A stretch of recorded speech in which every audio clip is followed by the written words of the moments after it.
Welcome back, you guys. Welcome back to my channel with another video. And today, so I do apologize, you can see my son in the background. I'm trying to make sure that he doesn't get in the way of me recording. This video is going to be particularly about what are my thoughts about being a PCT and my journey of being a PCT for almost 5 months now. And you guys, I have so many good and bad things to talk about it, but it's gonna be a lot of probably plot twists to this video. I'll try to make this video as positive as it can be, and I know that it's probably gonna be more towards like the negative side, but I promise I'll try to be as positive as I can. And I've been to PCT for like almost 5 months now, and it has been a long roller coaster journey. Just very crazy. And do I still work at my workplace? This is gonna sound really bougie and really mean and really bad, but I just text my manager today saying that I won't be coming back to work because it's just so bad. It's just I feel so bad for me saying that but I just can't do it no more, and I'll get into detail why I can't do that job anymore. And I know that's probably one of the plot twists that you guys probably don't want to hear. But I just hope that none of my coworker or none of people I know will come across this video. I don't want them to like hear me talk about the job, which sorry, I keep saying and I keep looking down my nose because I'm trying to follow the whatever thing that I have to say. But yes, it's not like it's confidential or anything. It's just my own personal thoughts and feelings and my own experience overall as being a PCT. And those of you that watched my other video before, I did work in a rehab unit, and you guys know it's crazy. But anyways, we'll talk about that later. So now I just want to talk about the good things about being a PCT from my experience. Is that the first thing I'll talk about is a rewarding job. By meaning it's a rewarding job. I'm sorry, I had to speak low because my son, of course, he's sleeping. It's a rewarding job because when you help the patient, help the nurse, help whoever needs help, you get a lot of compliment, a lot of like reviews, a lot of feedbacks to you saying how much they appreciate you, how much they depend on you, how much they trust you. And it's just a good feeling when you help somebody. And for me, and that's always one thing about me, I always try to help people. I always put people's needs before mine. That is a really bad habit of mine. It's just like I don't love myself enough to help myself. But that's one thing that's really rewarding, because when you help people and they help you, and it just make you feel like you're doing something right with your job and that you want to continue with the job. So that's one of the things that is good about being a PCT. And another thing is that being a PCT or a tech or a CNA, I believe they're like the same thing, but being like a tech, it helps you when you go to nursing school.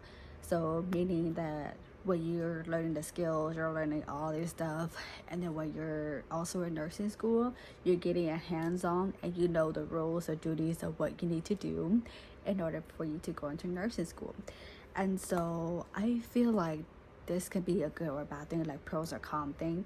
Is because when you're being a tech, I highly recommend that whoever is gonna go for nursing school, that you guys get your, or work as a CNA or a tech first, as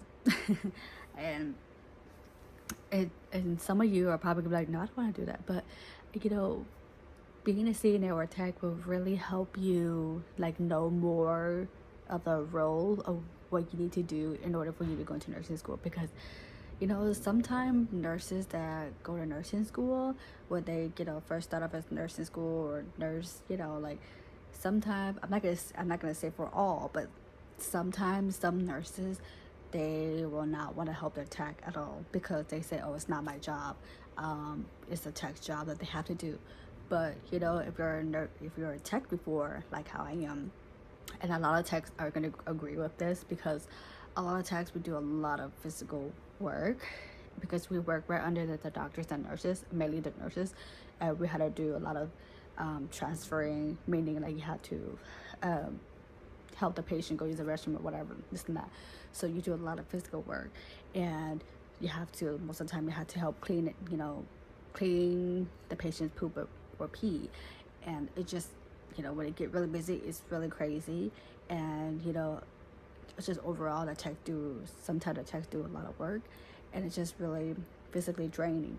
And so some nurses be like, oh, it's not my job, you know, I don't want to help. But some nurses, like, they know, because like some of them, they've been a tech before, so they'll help the techs, you know. And some nurses, they won't. So it's like, I highly recommend, like, some people, before they go to nursing school, they start as a tech and a CNA, so they know that role and they know how to help the techs when they're, you know, when they're getting their routine and everything. That way it's easy, you know, it's just like a part of a teamwork. So that's more like a pro thing, so that when you get to nursing school, you already know, prepare yourself for what you need to do. And again, the next one is like learning skills, like I mentioned. Having the learning skills, having the knowledge, and having to know the rules and the duties, it will definitely help you if you get into like the healthcare setting and all that stuff. And you guys, I felt so guilty because I don't have a lot of pro or good things about being a PCT, and I have more of like cons thing or bad experience. Well, I wouldn't say bad, but like experience that make me like just kind of overall hated healthcare now. And I feel so bad because some of you are probably watching this right now. You guys are probably gonna either agree or disagree with me. You guys are probably gonna be thinking like, why is she being so dramatic? Being a tech is not that bad. But y'all just, those of you know what I'm talking about, how bad it is, how bad it can get being a tech or a CNA. It just takes a lot of your physical and mental health. And I'll get into that detail, you know, about now. So I mean, I would say like the pay could be like a pro or con thing, because it kind of depends. Like, I know that being a CNA, you don't get paid as much, but being a tech, you do get paid a little bit more than CNA because you're working in the hospital. And you know, some hospital are going to pay you to, you know, pay you for training and this and that. So like, let's say on a good day, the pay, so sometimes it's one of those things, like sometimes, you know, on a good day, if it's a good day, you're okay. But then when it's a bad night or bad day, and you're just gonna question yourself, saying like, you know, I don't get paid enough for this, you know, this stuff. Like, I don't get paid enough to handle all this stuff. But then again, I know it's our job, our duties to, you know, take care of these patients, help our staff, co-worker, or help the nurses and stuff like that. But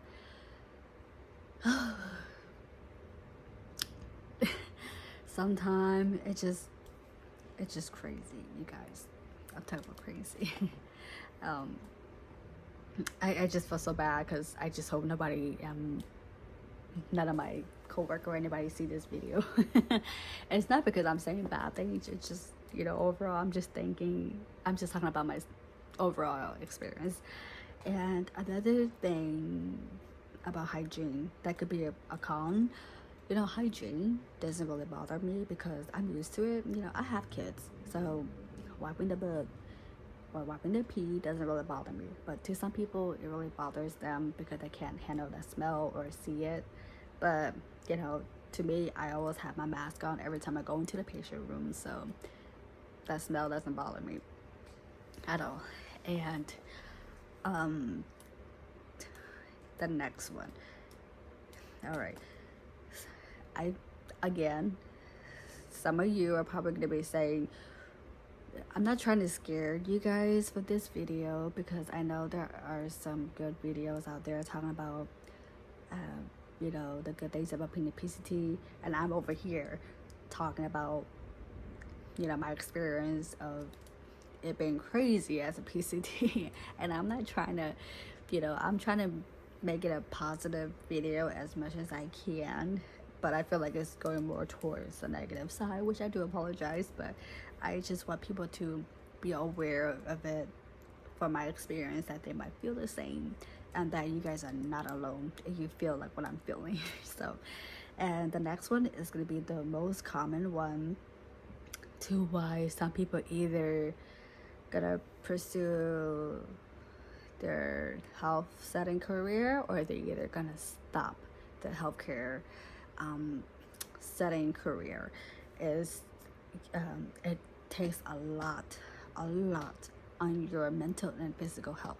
Now, you hear a lot of nurses that say this, but I don't really hear a lot of people, or a lot of tech or CNA that stated this.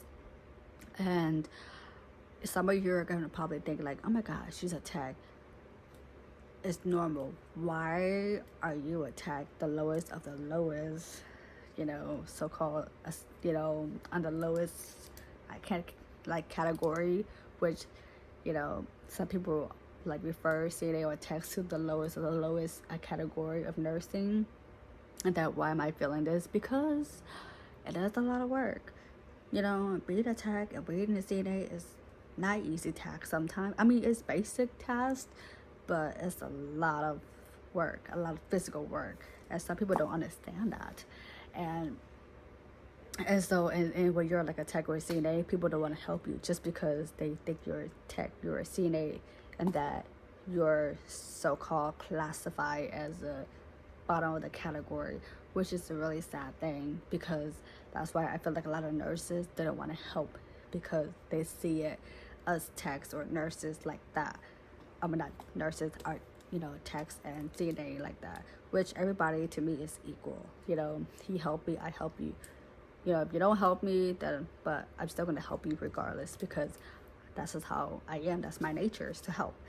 And when I get to mentally and physically draining, is because I will start out with physical health first. To me, physical health leads to mental health, because when I started this job, like almost 5.5 months ago, I know that I've been told that this job was going to be physically demanding, but I took it anyway because I was so excited. I wanted to learn this stuff and making sure that I'm on the right path and blah, blah, blah, blah. When I first started, I was so happy. I would do all the work. So like my first month, I would be like helping and jumping in to help people and this and that. I would be on top of game. Not just because, I'm being conceited or being overly confident. It's because I want people to see that I'm a team player and that I'm willing to help everybody. But, when I get to like month 2 and working in the rehab, I don't know about you guys, but the ones that work in the rehab before, you guys know how crazy rehab can be, especially physically demanding. As some of you have an easier unit, you guys don't really get to do a lot of transferring, then you guys probably don't really know the experience that we go through. So you guys are probably going to be like, what is she talking about? I don't ever feel that, but sometimes, especially you work in the rehab, it's a lot of physical work. And so that's why it's really physically draining, because my month 1, month 2, I was able to help the patient, and I would be so busy, and a lot of patients will call all at once, and then I would, how to be patient, and then I would have to go to each patient and help them. And by you being so physically helping the patient physically, because sometimes when you go to the patient room, it takes like 5-10 minutes, because they had to use the restroom, you had to bring them back into the bed, and then when you think about it, you're doing that all night. It does get really exhausting and tiring. And so by month 3, it just, for me, it kind of got out of hand, because I remember like a couple weeks ago, I would be so busy because I have literally like patients that are so needy, and you're gonna have patients that are independent, that don't really need you as much, but patients that need more assistance for you to help them. And for us in rehab, we cannot let the patient go use the restroom by themselves. We have to go and assist them if they need to use the restroom. It doesn't matter if they're independent, they can like, you have to, unless they're, they got the okay for the doctor saying they can transfer themselves to the bathroom by themselves, then they're good. But majority or most of the time, patient cannot use the restroom by themselves. You have to attend them. And when you think about it, I would be so busy helping patient at night because I'm on night shift. I forgot to mention that before I even talk about this. I was on night shift, so I would have to help the patient like every single time, and it gets so busy, and they will call nonstop, and it's just so physically draining. And you guys, I'm gonna say a little something a little bit. So day shift and night shift, it's a little different because in rehab day shift they have like therapy help them, if that some patient needs the restroom, if they're on therapy time, sometimes therapy would help take them to the restroom. But then on night shift, you're basically on your own. So if the patient needs to use the restroom or they need something, you have to go and help them. And when you think about it, some patients, they're like super heavy and they need more of an assistant. You have to help them. And it just takes a lot of your physical work. And I remember a couple of weeks ago, I have some patients that some that are kind of independent, and some that are kind of like in the middle, and some that are heavy. And they sometimes the one that are kind of independent, they're like really needy, and they're always gonna want you to go in and help them with this and that, because I'm always a really nice person, and I feel like the reason why some patients are like that towards me is because I'm overly too nice, that I don't really speak up for myself, and that they take that for advantage, and that they always want this and that because they trust me and this and that. It's kind of like saying like, if you have a person helping you and they're gonna give you like a bad attitude, you don't want to ask them for everything. But if you have a person that is nice, that they're always willing to help, then that you want to depend on those person, and you don't mind asking them for help. So I feel like some patients, they're just they're always gonna want help and this and that. So I remember a couple of weeks ago, I worked at a night shift, and I have like maybe 50 plus call that night, just me alone. And I swear to God, you guys, I mean, I don't mean to swear to God, but I swear every time when I go to work, I feel like I'm the only one that is always so busy. You will always see me running around, going to patient, help patient, and all my other coworkers, all the other techs or nurses, they were just kind of like, I feel like their patient is not as crazy as mine, but maybe it was just me being too overly nice that the patient always constantly calling me. And oh, I'm so sorry, my son's coffee. And sometimes I feel like because the staff know that I can do the job and know that I can assist the needy patient, I feel like they give me the needy patient, because they said that the people that I got is kind of independent, so I have more patient compared to other techs. But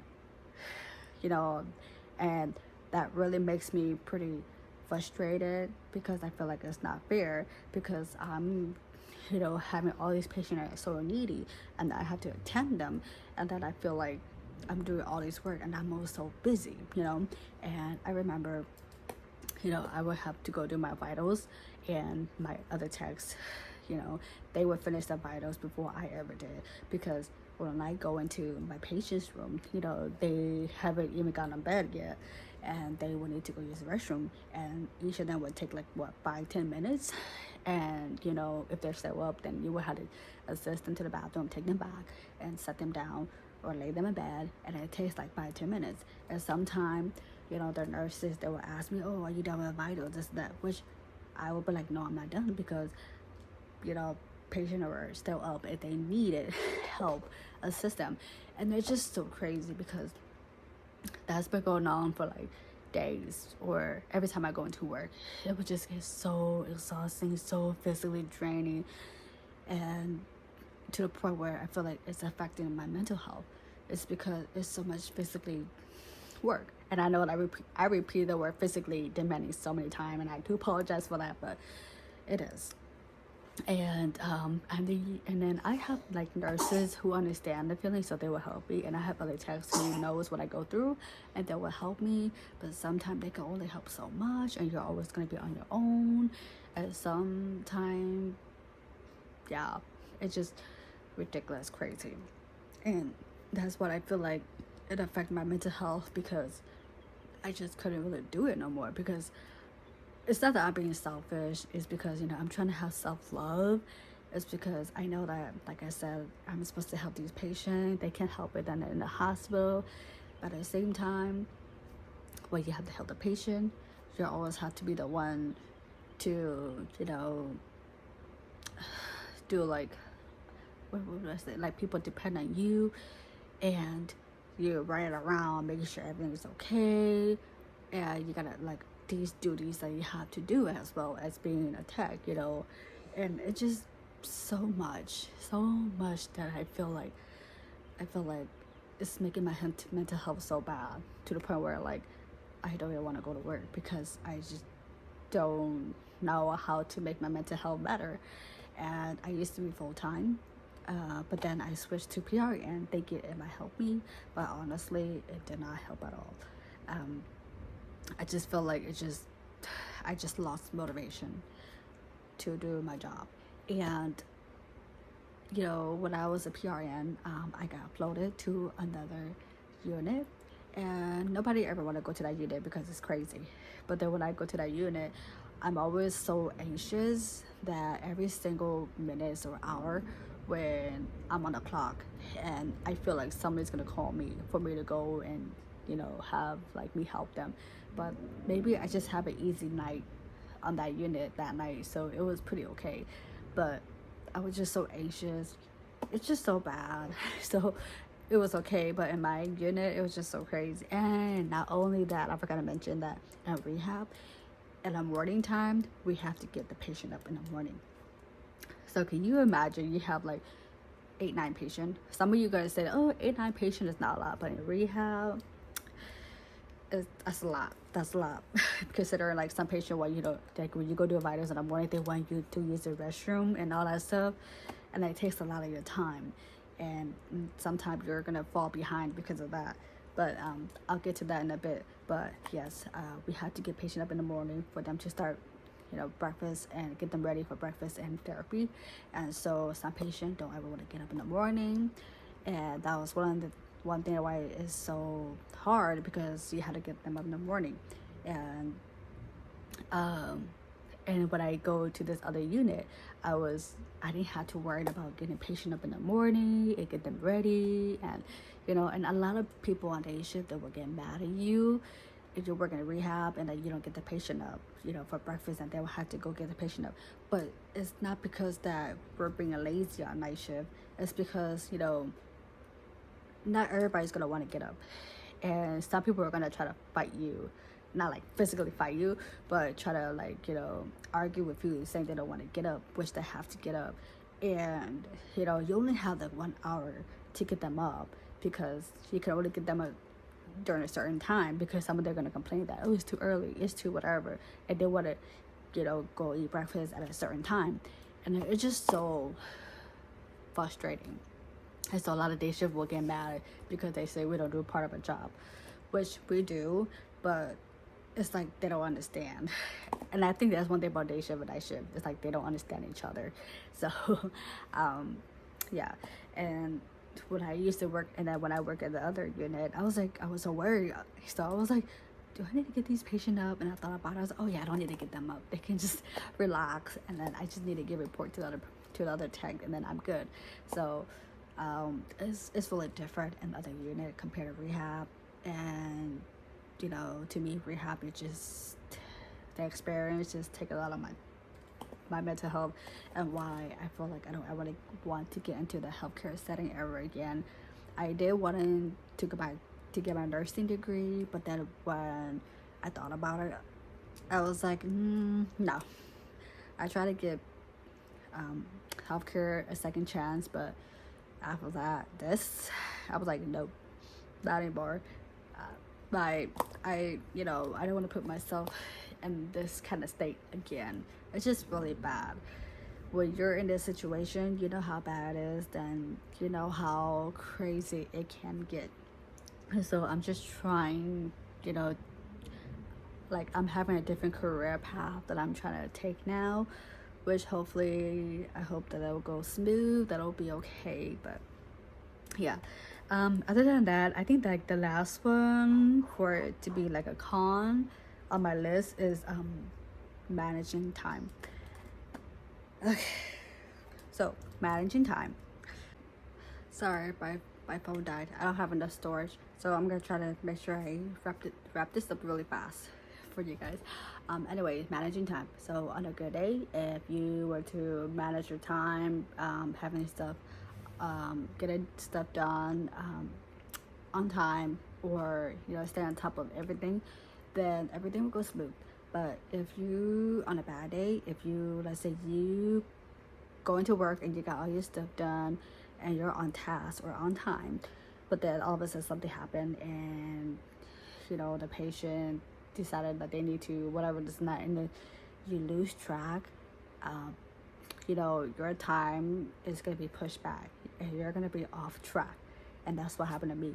So and most of the time that happens to me in rehab. So the patient always gonna want to use the restroom. Some of them, like during when I go take my vitals and taking trash out, like some patient they need to go use the restroom, and I already know that when some patient needs the restroom, my time are gonna be off, and I already know that I'm gonna be off track, and that I'll have to stay late because, you know, I would have to chart my rounds and this and that. And so most of the time at the end of my shift on a bad day, I would stay like an hour to an hour and a half just to chart wherever that I didn't chart. And so, you know, it's just really bad, you guys. But you know, I don't want to scare you guys with this video. If you guys want to pursue being go for a nurse, tech, or CNA, go ahead. I don't want this video to be a reason why you guys don't want to, you know, do all of that. But as for my experience, that's basically how I feel with this whole journey. And it's really, I just feel really bad that you know, I don't have much positive things to say about it than negative. And I just feel like a lot of these videos are more focusing on positive and not really towards what's really going on in this work field. And I'm just glad that I was able to tell you guys. So yeah, I mean, and I think that's about it with me. But if you guys have any other questions, please just let me know and I'll try to answer you guys back, okay? I'm so sorry that this video doesn't go according to plan, but just let me know if you guys need anything, and I'll try to do another video of, maybe I'll probably do another video of giving you guys tips of how to survive your day of being a PCT. I'm just kidding. But yeah, other than that, I'll see you guys in the next video. Okay, bye you guys. Thank you for watching.